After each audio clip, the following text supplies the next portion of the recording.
الله الرحمن الرحيم فاعلم أنه لا إله إلا الله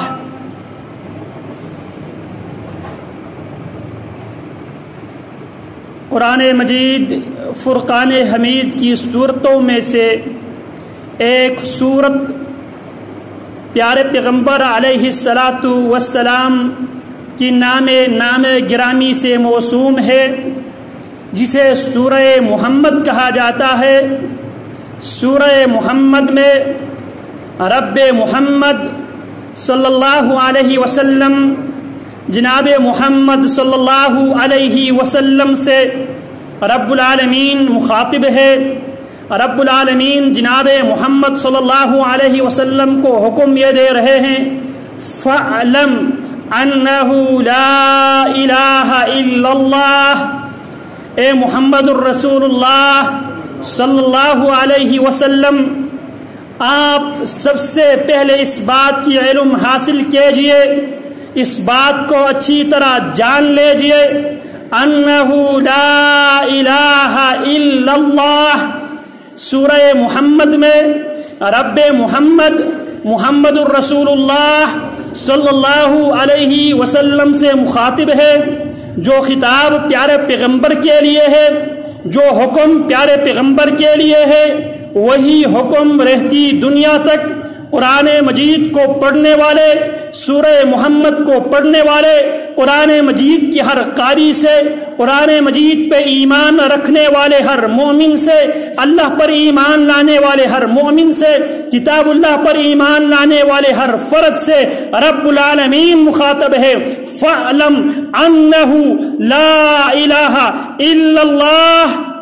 اللہ کو ماننے والا انسان، رسول اللہ کو ماننے والا انسان، کتاب اللہ کو ماننے والا انسان، اللہ کی فرشتوں پر ایمان رکھنے والا انسان، اللہ کی کتابوں پہ ایمان رکھنے والے انسان، اللہ کے رسولوں پہ ایمان رکھنے والے انسان، یوم آخرت پہ ایمان رکھنے والے انسان، اور قضاء و قدر پہ ایمان رکھنے والا انسان۔ فَاعْلَمْ، پہلی بات یہ ہے، بنیادی بات یہ ہے، فَاعْلَمْ، اچھی طرح اس بات کو ذہن نشین کر لے، اس بات کو اچھی طرح سمجھ لے، انہ لا الہ الا اللہ۔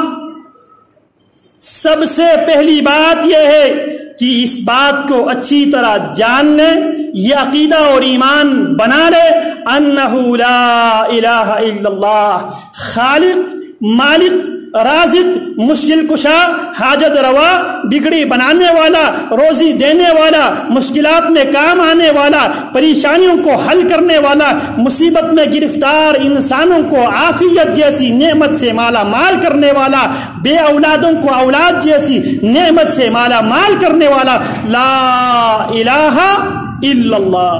اس اللہ کے علاوہ نہ کوئی خالق ہے، نہ کوئی مالک ہے، نہ کوئی رازق ہے، نہ کوئی عزت دینے والا ہے، نہ کوئی بادشاہت دینے والا ہے، نہ کوئی عافیت دینے والا ہے، نہ کوئی بصارت دینے والا ہے، نہ کوئی سماعت دینے والا ہے۔ لا الہ، نہیں ہے کوئی معبود، کوئی خالق، کوئی رازق، کوئی مشکل کشا، کوئی حاجت روا الا اللہ، صرف اس اللہ کے علاوہ۔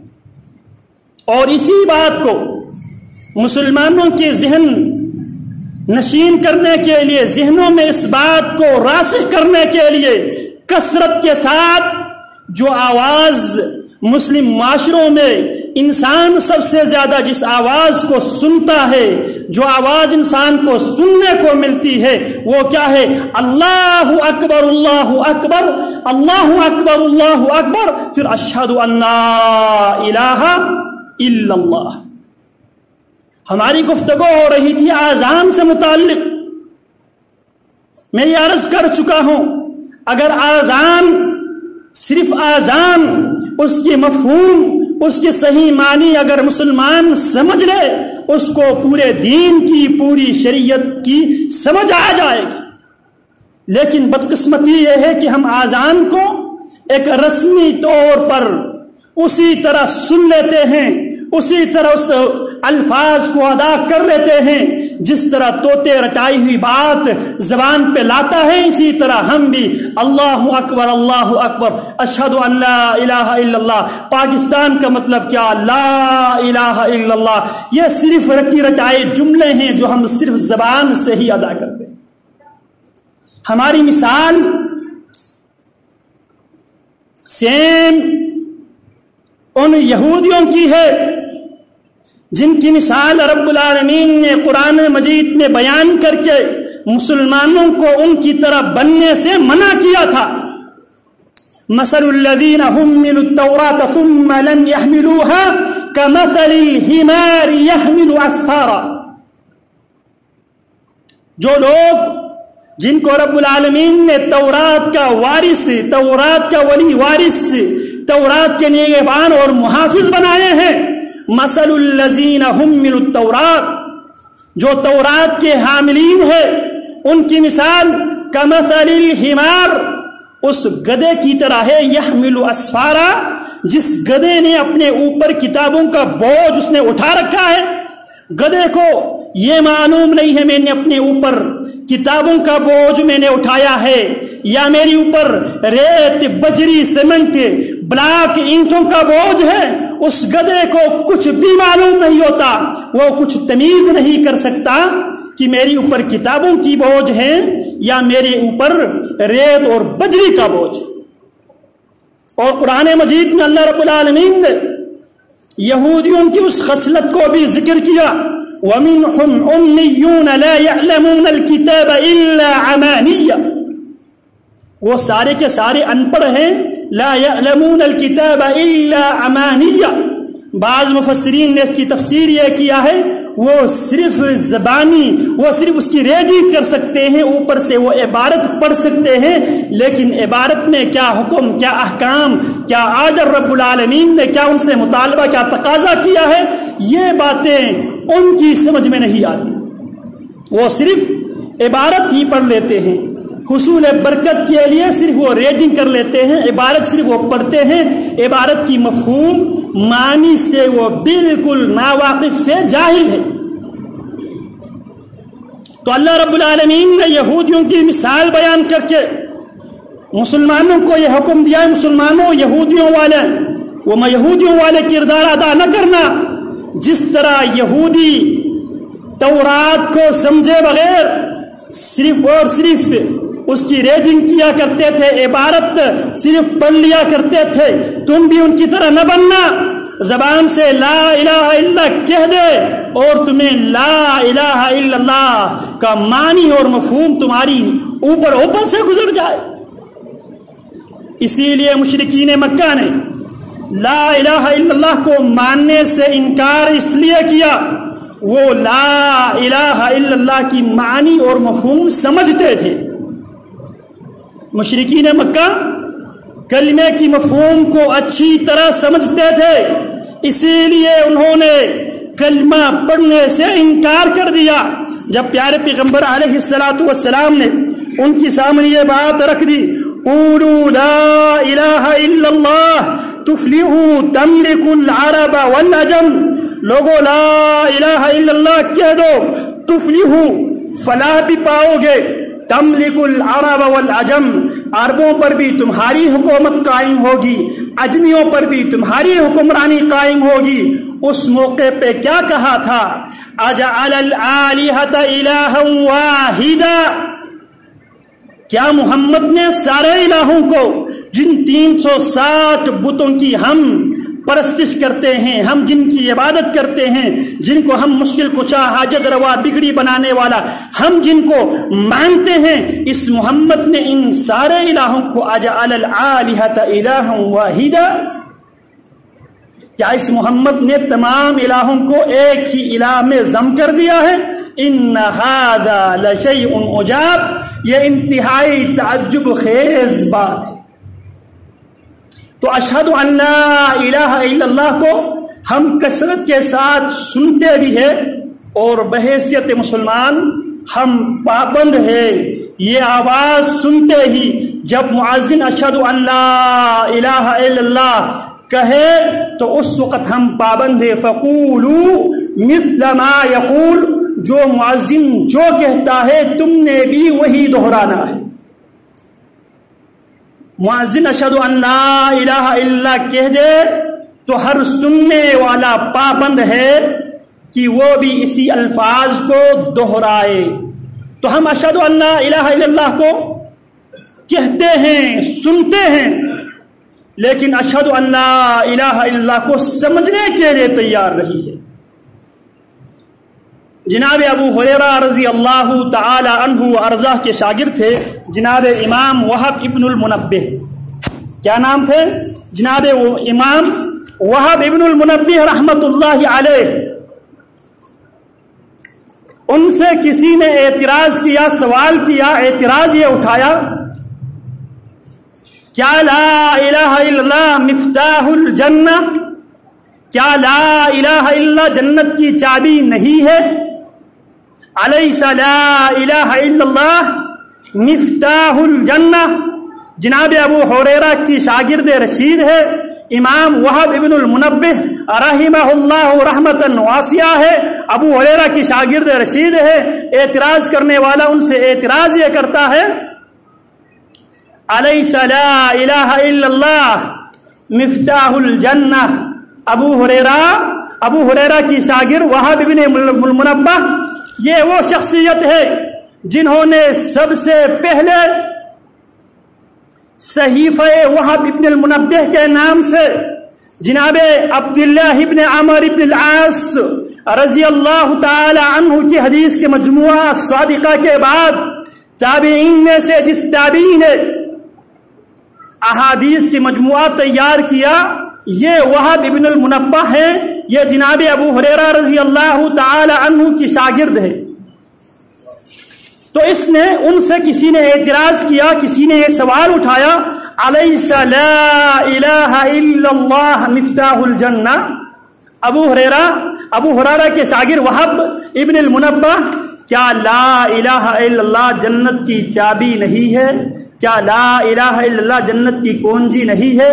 جو شخص لا الہ الا اللہ زبان سے پڑھ لے وہ ڈائریکٹ جنت میں چلا جائے گا۔ اس کا مقصد یہ تھا، وہ یہ استدلال لینا چاہتا تھا، من قال لا الہ الا اللہ دخل الجنہ، جو لا الہ الا اللہ زبان سے اقرار کرتا ہے وہ جنت میں چلا جائے گا۔ تو اس نے بھی اسی حدیث کی بنیاد پہ وہب ابن المنبہ کے سامنے یہ سوال رکھا، الیس لا الہ الا اللہ مفتاح الجنہ؟ کیا لا الہ الا اللہ جنت کی چابی، جنت کی کنجی نہیں ہے؟ جناب وہب ابن المنبہ رحمہ اللہ فرماتے ہیں، وما من مفتاح الا وله اسنان۔ جناب وہب ابن المنبہ رحمۃ اللہ علیہ فرماتے ہیں، وما من مفتاح، دنیا میں کوئی ایسی چابی ہے ہی نہیں ہے، الا وله اسنان، لیکن ہر چابی کے دانت ہے، ہر چابی کے دانت ہے۔ جب متعلقہ تالے کے لیے متعلقہ دانتوں والے چابی تو لے آئے گا، اس چابی سے اس لاک کو تو کھولنا چاہے گا، وہ لاک کھل جائے گا۔ محض چابی کی بنیاد پہ تو لاک نہیں کھول سکے گا، لاکھ کوشش کر لے، محض چابی کی بنیاد پہ تو تالے نہیں کھول سکتے۔ ہر تالے کے مخصوص اس کے دانت ہیں۔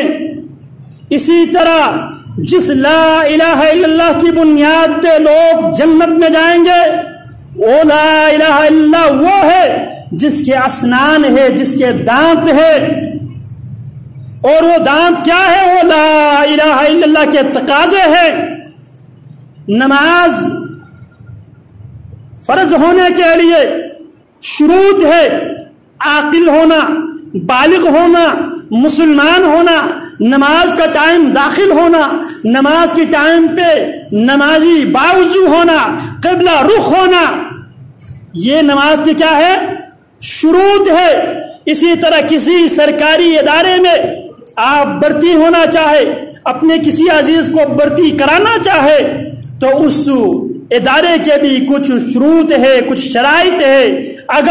اگر اس کرائٹیریا کے اندر اگر وہ امیدوار مکمل اترتا ہے تو وہ محکمہ، وہ ڈپارٹمنٹ، وہ شعبہ اس بندے کو ملازمت دے دیتا ہے۔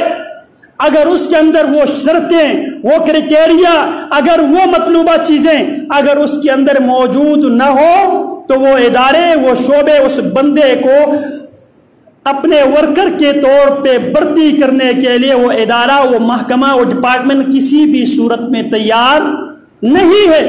پولیس کا محکمہ آپ لے لیں، آپ ایجوکیشن کا محکمہ لے لیں، آپ ہیلتھ کا محکمہ لے لیں، ہر محکمہ کی الگ کرائٹیریا ہے، الگ اس کی شرطیں ہیں۔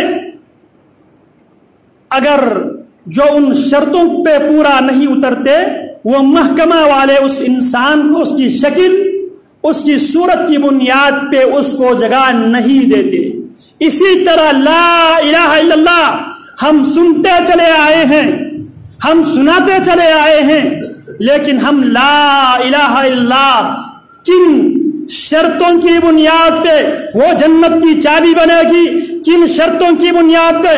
من کان آخر کلامہ لا الہ الا اللہ دخل الجنہ، جس کا آخری جملہ، آخری بات دنیا سے جاتے ہوئے لا الہ الا اللہ ہو، وہ جنت میں چلا جائے۔ کبھی کسی نے لا الہ الا اللہ، اذان کی بحث ہو رہی ہے، اشہد ان لا الہ الا اللہ، میں اس بات کی گواہی دیتا ہوں لا نہیں ہے، نہ کوئی زندہ، نہ کوئی مردہ، نہ کوئی ڈانچہ، نہ کوئی قبر والے، نہ کوئی داغا والے، نہ کوئی جوتا والے، نہ کوئی بابے، نہ کوئی داغے، لا نہیں ہے الا اللہ، کوئی بھی نہیں ہے، اگر ہے تو صرف اور صرف میرا رب ہے، جو میرا خالق ہے وہی عبادت کے لائق ہے۔ تو لا الہ الا اللہ، تو یہ لا الہ الا اللہ کہنے والے انسان کے لیے کب فائدہ دے گا؟ جب لا الہ الا اللہ کو اس کے شروط سمیت اگر انسان اس کو سمجھے، اس پر ایمان لے آئیں، اس کو زندگی میں اختیار کرے، اس کو لا الہ الا اللہ فائدہ دے گا۔ ورنہ زبان سے مشرکین، وہ منافقین مکہ مدینہ منورہ کے اندر منافقین بھی لا الہ الا اللہ کہا کرتے تھے، منافق بھی لا الہ الا اللہ کہا کرتے تھے۔ اس کے باوجود قرآن ان کے بارے میں کیا فیصلہ سناتا ہے؟ ان المنافقین فی الدرک الاسفل من النار، جہنم کے درکات ہے، درکات اوپر سے نیچوں کو جاتے ہیں، جنت کے درجات ہے، درجات نیچے سے اوپر کو جاتا ہے، درجات نیچے سے اوپر کی طرف چلا جاتا ہے، اور درکات اوپر سے نیچے کی طرف جاتا ہے۔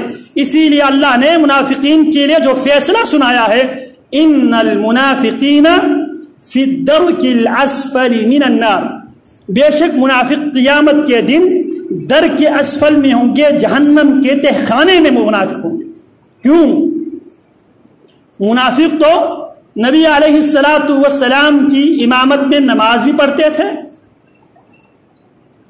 بعض مواقع پہ پیارے پیغمبر کی قیادت میں، پیارے پیغمبر کی جنڈے تلے جہاد بھی کیا کرتے تھے، جس طرح قرآن مجید نے ذکر کیا ہے لئن رجعنا الى المدینة لیخرجن العز منها العزل، وہ ایک جنگ میں ہی تھے نا منافق، وہ کہنے لگے اگر ہم صحیح سلامت مدینہ میں واپس اگر پہنچنے میں کامیاب ہو جائے، ہم میں سے عزت دار ذلیلوں کو مدینہ سے نکال دیں گے۔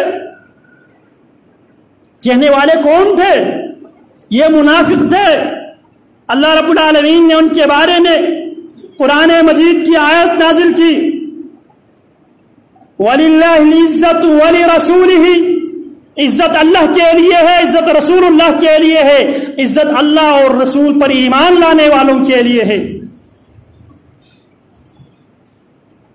تو منافق پیارے پیغمبر علیہ السلام کے پیچھے نمازوں کے لیے بھی کھڑے ہوا کرتے تھے، وَإِذَا قَامُوا إِلَى الصَّلَاةِ قَامُوا كُسَالَىٰ، لیکن اس کے باوجود ان المنافقین فی الدرک الاسفل من النار، اور منافق مدینہ کے باسیوں میں سے تھے، ومن أهل المدينة مرضوا على النفاق لا تعلمهم نحن نعلمهم سنعذبهم مرتين. اور مدینہ کے باسیوں میں بھی کچھ منافق ایسے ہیں لا تعلمهم میرے پیغمبر آپ انہیں نہیں پہچانتے نحن نعرفهم ہم انہیں اچھی طرح پہچانتے ہیں. تو معلوم ہوا میرے نبی بھی عالم الغیب نہیں تھے. لا تعلمهم میرے پیغمبر آپ انہیں نہیں جانتے نحن نعلمهم ہم انہیں اچھی طرح جانتے ہیں. سنعذبهم مرتين نفاق کی بیماری کی وجہ سے ہم انہیں دوہرے عذاب دیں گے. تو منافق بھی کلمہ وہ بھی پڑھتے تھے, نماز وہ بھی پڑھتے تھے, پیارے پیغمبر کی جھنڈے تیرے جہاد وہ بھی کرتے تھے, لیکن اس کے باوجود میرے رب نے ان کے لیے وعید سنایا ان المنافقین فی الدرک الاسفل من النار. وجہ کیا ہے؟ اسی طرح فرعون نے بھی آپ نے دیکھا ہوگا قرآن مجید میں آمنت انہ لا الہ الا اللہ حتی اذا ادرکہ الغرق. جب فرعون غرق ہونے لگا, فرعون بھی کلمہ زبان سے اقرار کرتا ہے لیکن وہ کلمہ اسے بھی فائدہ نہیں دیا. وجہ کیا ہے؟ سبب کیا ہے؟ علت کیا ہے؟ لا الہ الا اللہ کو صرف زبانی جمع خرچ کا نام نہیں ہے لا الہ الا اللہ. تو لا الہ الا اللہ کی شروط میں سے پہلا شرط العلم. سب سے پہلے لا الہ الا اللہ کے بارے میں کامل مکمل معرفت حاصل کرنا یہ ہر مسلمان پر لازمی ہے. یہ وہ علم ہے جو ہر کلمہ گو مسلمان پر ہر حال میں ضروری ہے.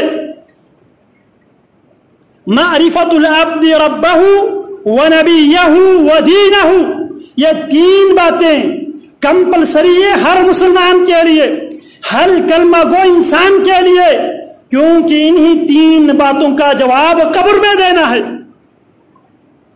معرفت العبد ربہ سب سے پہلی اور بنیادی بات بندے کو اپنے رب کی معرفت ہو.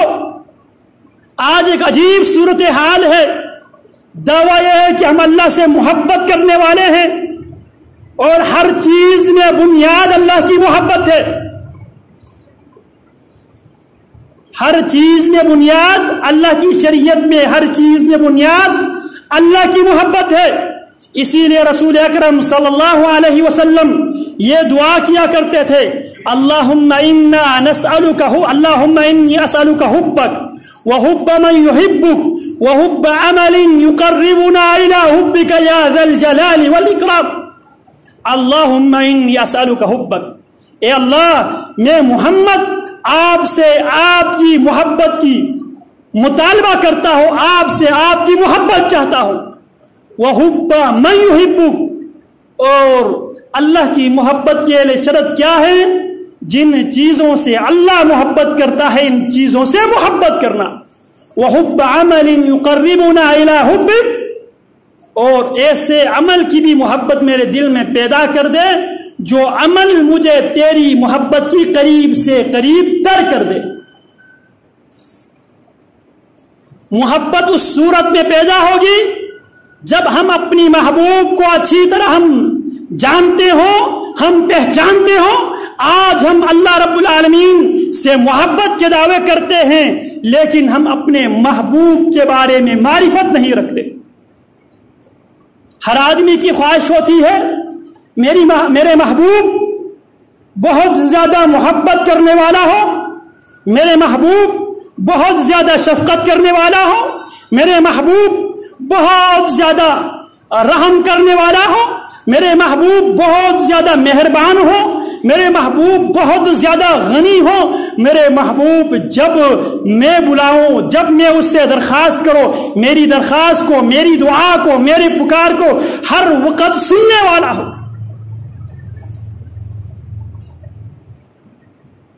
کیا کبھی کسی نے غور کیا ہے اپنے محبوب جو اللہ ہے, جو رحمان و رحیم ہے, جو کریم ہے, جو ودود ہے, جو علیم ہے, جو خبیر ہے, جو علی کل شیء قدیر ہے, فعال لما یرید ہے, جو ہر چیز کے خالق ہے، زبان سے کہتے ہیں اللہ کی قسم اگر ہمیں معلوم ہو جائے میرے رب سے زیادہ رحم کرنے والا، میرے رب سے زیادہ مہربان، میرے رب سے زیادہ مجھ پر شفقت کرنے والا، میرے رب سے زیادہ مجھ سے محبت کرنے والا کوئی نہیں ہے، اللہ کی قسم جس دن یہ بات سمجھ میں آ جائے ہم بابوں کو، داغوں کو، تعویذ کو، جوتوں کو، بابوں کو، قبروں کو، بتوں کو، شخصیتوں کو، ہم سب کو سائڈ پہ چھوڑیں گے، ہم اسی اللہ سے جڑ جائیں گے۔ آج جہالت ہے، ہم لا الہ الا اللہ کو صحیح طرح ہم نے اس کی معرفت حاصل کی نہیں ہے۔ تو لا الہ الا اللہ کی پہلی شرط کیا ہے؟ العلم۔ سب سے پہلے اس بات کی علم ہو کہ میرا اللہ کون ہے، کہاں ہے، کن صفات سے متصف ہے۔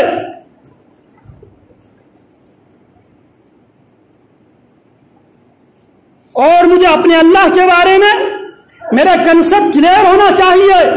سب سے زیادہ اپنے بندوں سے شفقت کرنے والا، محبت کرنے والا میرا رب کی ذات ہے۔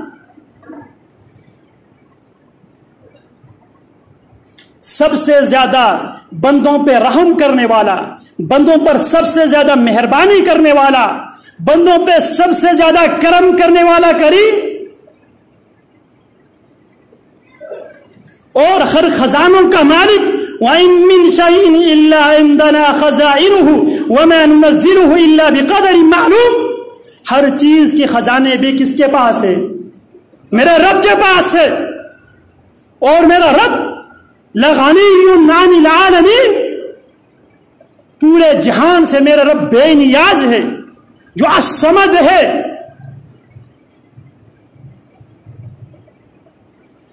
وما قدر اللہ حق قدرہ، لیکن حقیقت یہ ہے کہ ہم نے اس اللہ کو پہچانا ہی نہیں ہے جس حد تک اس اللہ کو پہچاننا ضروری ہے۔ سب سے پہلے اپنے اللہ کو، اپنے رب کو پہچانو، پھر اپنے رب کے ساتھ دوستی لگا لو۔ اور جب انسان کی دوستی، کسی سے دوستی بن جاتی ہے، کسی سے محبت ہو جاتی ہے، انسان کی کوشش ہوتی ہے کہ میں زیادہ سے زیادہ محبوب سے ہم کلام ہو، محبوب سے زیادہ ہم کلام ہو، محبوب سے رابطہ کرو، محبوب سے باتیں کرو۔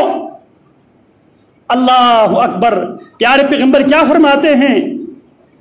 انسان جب سجدے کی حالت میں ہوتا ہے اپنے رب کے سب سے زیادہ قریب ہوتا ہے۔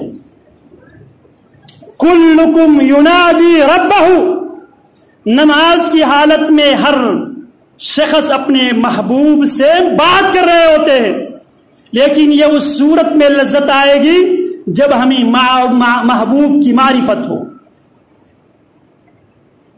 محبوب کن چیزوں کو پسند کرتا ہے، محبوب کن چیزوں سے نفرت کرتا ہے، محبوب کن چیزوں کا حکم دیتا ہے، محبوب کن چیزوں سے منع کرتا ہے، یہ اس وقت جب ہمیں محبوب کی معرفت حاصل ہو جائے۔ دنیا میں کسی سے بھی عارضی محبت ہے، دنیا کی جتنے بھی محبتیں ہیں، باپ سے، بھائی سے، بہنوں سے، بیٹیوں سے، بیویوں سے، برادری سے، علاقے سے، ملک سے، سلطنت سے، ملازمت سے، عہدوں سے، جتنے بھی محبتیں ہیں، یہ عارضی محبت ہے، یہ چند دن کی ہے، اس کے بعد ان محبتوں نے فانی ہونا ہے، ختم ہو جانا۔ لیکن اس کے باوجود اگر کسی چیز سے محبت ہو جائے، انسان محبوب کی ہر مطالبے پر سر تسلیم خم ہو کر، آنکھیں بند کر کے اس کی ہر بات تسلیم کر لیتے ہیں، لیکن دعویٰ ہے اللہ سے محبت ہے، لیکن اللہ کی بات ماننے کے لیے تیار نہیں۔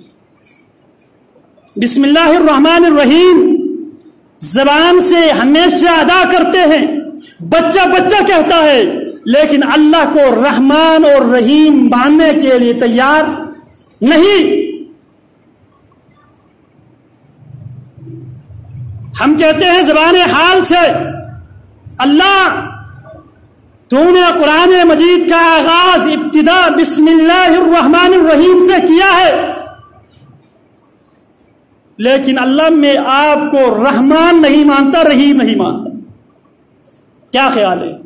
اگر اللہ کو رحمان اور رحیم مانتے، کسی مخلوق کے بارے میں یہ عقیدہ نہیں بناتا، یہ میری اوپر زیادہ ترس کھائے گا جو اپنے آپ کو رحمان اور رحیم کہتا ہے اس کے مقابلے۔ میری حالت پہ رحم یہ بابے کرتے ہیں، بابے کو مجھ پر ترس زیادہ آتا ہے، تب جا کے بابا اللہ سے درخواست کرتا ہے، تب اللہ میرے اوپر رحم کرتا ہے۔ کیونکہ ہم نے لا الہ الا اللہ کو، ہم نے اللہ کو جانا ہی نہیں ہے۔ اللہ رحم نہ کرے، بابا رحم کرے تو کیا مطلب ہے؟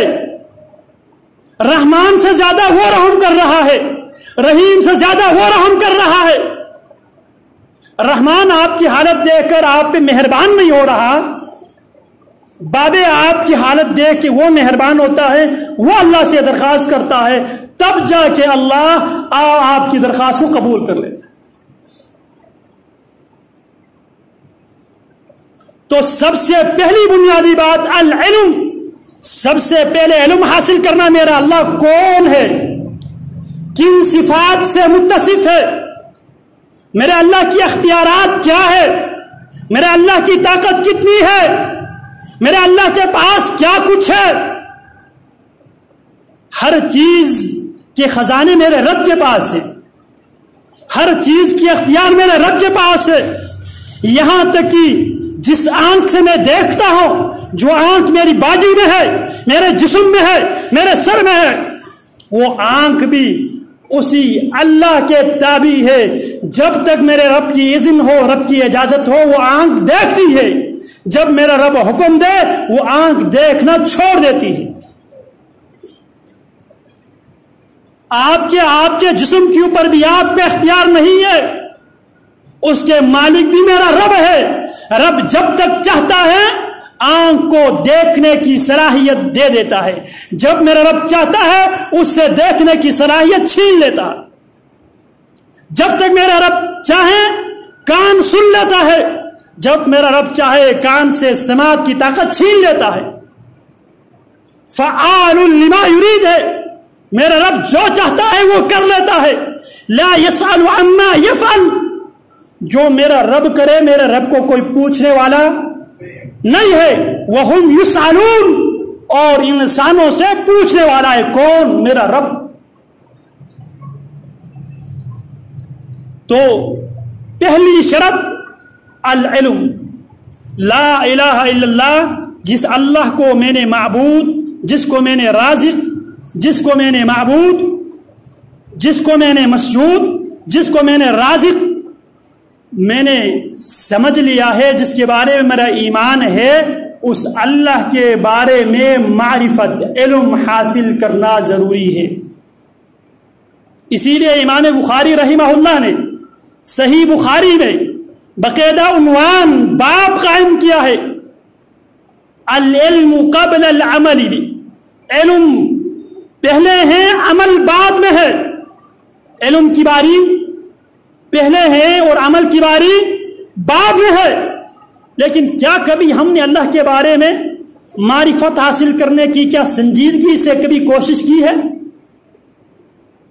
کیا میں اپنے نمازیوں میں سے کسی سے اگر میں پوچھ لوں آپ اپنے رب کے 5 صفات بیان کریں، کیا ہم بیان کرنے کی پوزیشن میں ہیں؟ آپ سے اگر یہ بیان کریں، یہ پوچھا جائے اپنے محبوب کی 5 خوبیاں، کیونکہ میرا رب کے اندر خوبی ہی خوبی ہے، خامی سے میرا رب مبرہ ہے، پاک ہے، سبحان اللہ۔ میرا رب تمام کمزوریوں سے، تمام خامیوں سے میرا رب پاک ہے، مبرہ ہے۔ ذرا اپنے غریباں میں جان کر ذرا ہر آدمی محاسبہ کر لے۔ گزشتے 15-20 سالوں سے، 50-60 سالوں سے جس اللہ کی میں عبادت کر رہا ہوں، جو اشہد ان لا الہ الا میں سنتا چلا آ رہا ہوں، اللہ اکبر جو میں کہتا اور سنتا چلا آ رہا ہوں، کیا میں اس اللہ اکبر کی 5 صفات سے بھی کیا میں واقف ہوں؟ یہ ابتدائی باتیں ہیں۔ العلم، سب سے پہلے علم حاصل کرنا ضروری ہے۔ میرا اللہ کون ہے، کہاں ہے، کن صفات سے متصف ہے؟ والمراد منها نفیا و اثباتا، علم سے مراد نفی اور اثبات دونوں پر وہ علم مشتمل ہے۔ وہ علم 2 حصوں میں منقسم ہے۔ پہلا حصہ لا، پہلا حصہ کیا ہے؟ لا، شروع کیا ہوتا ہے؟ لا الہ الا اللہ۔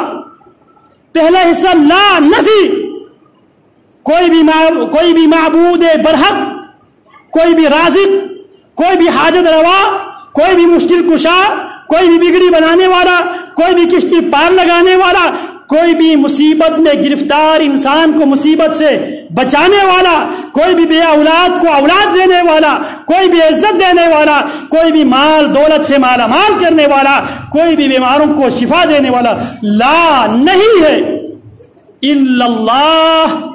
اگر ہے تو وہ صرف اور صرف میرے رب ہے، میری رب کی ذات ہے۔ اس کے علاوہ نہ کوئی حاجت روا ہے، نہ کوئی مشکل کشا ہے، نہ کوئی بگڑی بنانے والا ہے، نہ کوئی جنت میں جانے کا، نہ کوئی جنت دینے کا، نہ کوئی جہنم میں بھیجنے کا کوئی بھی اختیار نہیں رکھتا۔ اہم یقسمون رحمت ربک، زمین میں بہت سے لوگ اللہ کی رحمتوں کو بانٹنے کے لیے، تقسیم کرنے کے لیے اپنے آپ کو انہوں نے وقف کر رکھے ہیں۔ اپنی مرضی سے بعض لوگوں کو جنتی بنا دیتے ہیں، بعض کو جہنمی بنا دیتا۔ کون ہوتے ہو؟ اہم یقسمون رحمت ربک، کیا یہ زمین پہ بیٹھ کے کیا تیری رب کی رحمت یہ تقسیم کرتے ہیں؟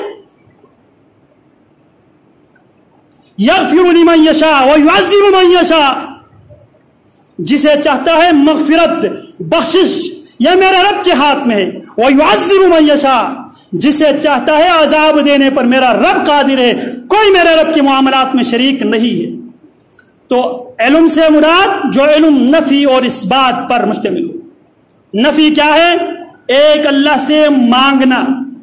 اثبات کیا ہے؟ ایک اللہ سے مانگنا، غیر اللہ سے نہیں مانگنا۔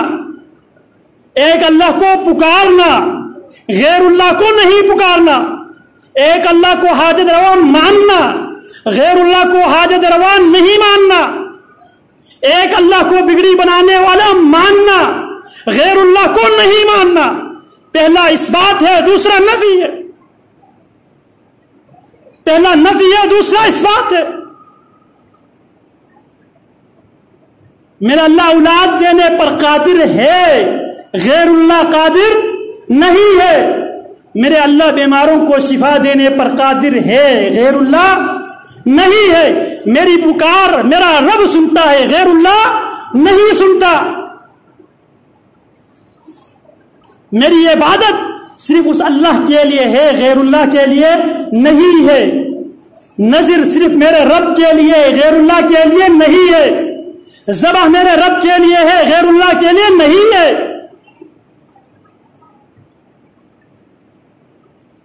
نفیا و اثباتا، نفی اور اثبات پر مشتمل ہے۔ غیر اللہ سے نفی کرنا، ما سوى اللہ کے انکار کرنا، اور اسی انکار کو، اسی سبجیکٹ کو پڑھانے کے لیے انبیاء و رسول کو اللہ نے بھیجا۔ وَلَقَدْ بَعَثْنَا فِي كُلِّ أُمَّةٍ رَسُولًا أَنِ اعْبُدُوا اللَّهَ وَاجْتَنِبُوا الطَّاغُوتَ، ہم نے ہر امت میں رسول اور نبی کو یہ مشن دے کر، یہ دعوت دے کر، یہ پیغام دے کر، یہ حکم دے کر، یہ امر دے کر، یہ آرڈر دے کر نازل کیا، مبعوث کیا ہے۔ ان اعبدوا اللہ، ایک اللہ کی عبادت کرو، غیر اللہ کی۔ واجتنبوا الطاغوت، طاغوت سے بچو، طاغوت کا انکار کرو۔ طاغوت کون ہے؟ کل ما عبد من دون اللہ، ہر وہ طاغوت ہے جو غیر اللہ کے علاوہ جس کی پرستش کی جائے، جس سے اولاد مانگا جائے، جس سے شفا مانگا جائے، جس سے عزت مانگا جائے، جس سے دولت مانگا جائے، رب اللہ رب العالمین کو چھوڑ کر، وہ طاغوت ہے۔ اور جو طاغوت سے کفر کرے، وَمَن يُؤْمِن بِاللَّهِ، جو اللہ پر ایمان لے آئے اور طاغوت سے انکار کر لے، طاغوت سے جو انکار کر لے، فَقَدِ اسْتَمْسَكَ بِالْعُرْوَةِ الْوُثْقَىٰ، صحیح معنوں میں پکی رسی کو، مضبوط رسی کو، جو اللہ کی مضبوط رسی ہے، جس رسی کو تھامنے کا، پکڑنے کا رب نے حکم دیا ہے، وَاعْتَصِمُوا بِحَبْلِ اللَّهِ جَمِيعًا وَلَا تَفَرَّقُوا، اللہ کی رسی کو مضبوطی سے تھام لو، فرقوں میں نہ بٹو، گروہوں میں تقسیم نہ ہو، پارٹیوں میں منقسم نہ ہو، جماعتوں میں ڈیوائڈ نہ ہو۔ وَاعْتَصِمُوا بِحَبْلِ اللَّهِ، وَاعْتَصِمُوا بِحَبْلِ اللَّهِ جَمِيعًا، وہ اللہ کی رسی دو داغوں پر مشتمل ہے، دو داغوں سے وہ رسی بنی ہوئی ہے، ایک داغا کتاب اللہ ہے اور دوسرا داغا سنت رسول اللہ صلی اللہ علیہ وسلم۔ فمن یکفر بالطاغوت ویؤمن باللہ فقد استمسک بالعروۃ الوثقی، جو طاغوت کی نفی کرے، طاغوت کا انکار کرے اور ایک اللہ پر ایمان لے آئے، اس نے حقیقت میں اس مضبوط رسی کو تھام لیا ہے جس مضبوط رسی کو تھامنے کا اللہ نے حکم دیا ہے، وَاعْتَصِمُوا بِحَبْلِ اللَّهِ جَمِيعًا وَلَا تَفَرَّقُوا۔ اسی لیے اللہ رب العالمین نے سورہ الکہف، جو چند نوجوانوں کی کردار پر مشتمل ہے، اور اللہ رب العالمین نے ان نوجوانوں کی کردار کو قرآن بنا کر قیامت کے دیواروں تک قاری قرآن ان نوجوانوں کے کردار کو پڑھتے چلے جائیں گے۔ اس میں ان نوجوانوں کا کردار کیا تھا؟ اذ قاموا فقالوا ربنا رب السماوات والارض، ان نوجوانوں کا کردار یہ تھا۔ دقیانوس جو اپنے آپ کو خالق، مالک، رازق، مشکل کشا کہا کرتا تھا، دقیانوس کی مجلس میں کھڑے ہو کے، اس کی مجلس میں کھڑے ہو کے ڈنکا کیا چوٹ پہ انہوں نے کہا تھا ربنا اللہ، دقیانوس ہمارے خالق، مالک، رازق، مشکل کشا، حاجت روا وہ ہے جو ربنا اللہ، ہمارا رب وہ اللہ ہے، تو ہمارا خالق مالک نہیں ہے۔ تو علم سے مراد وہ علم جس علم کے اندر نفی اور اثبات دونوں پر وہ علم مشتمل ہو، ایک اللہ کا اقرار اثبات ہو اور غیر اللہ کی نفی ہو، انکار ہو، طاغوت کی نفی ہو۔ داغا بھی جس کی ہم اللہ کے مقابلے میں ہم اس عقیدے کے ساتھ ہاتھ میں باندھ لیتے ہیں، اس داغے کو لگانے سے بیماریوں سے یہ داغا مجھے بچائے گا۔ الزوار النافی کون ہے؟ نقصان دینے پر بھی میرا رب قادر ہے، فائدہ دینے پر بھی میرا رب قادر ہے۔ کوئی داغے کے بارے میں یہ عقیدہ بنا لے یہ داغا نقصان سے مجھے بچا سکتا ہے، اس نے اس داغے کو میرا رب کے شریک بنایا۔ جوتے کو معلوم نہیں کتنے کتنے عجیب عجیب چیزوں کو ہم نے رب کے شریک بنا کر ہم ان کی پوجا پاٹ کرتے ہیں اور دعویٰ یہ کرتے ہیں ہم مسلمان ہیں۔ تو اللہ رب العالمین صحیح معنوں میں اللہ کی معرفت حاصل کرنے کی توفیق عطا فرمائے۔ تو آج کا خلاصہ یہ ہے کہ لا الہ الا اللہ اس صورت میں فائدہ دے گا جب ہم لا الہ الا اللہ کی شروط کو مد نظر رکھتے ہوئے، شرطوں کو مد نظر رکھتے ہوئے لا الہ الا اللہ کو سمجھیں گے، لا الہ الا اللہ کو مانیں گے، اس صورت میں یا لا الہ الا اللہ ہمیں جنت میں لے جائے گا۔ ان میں سے پہلی شرط اس لا الہ الا اللہ کے بارے میں، اللہ کے بارے میں معرفت حاصل کرنا ضروری ہے، اور وہ معرفت نفی اور اثبات دونوں پر مشتمل ہے، ایک اللہ کا اثبات، غیر اللہ کا انکار، ان کی نفی۔ اللہ رب العالمین صحیح معنوں میں لا الہ الا اللہ کی مفہوم کو سمجھنے کی توفیق عطا فرمائے۔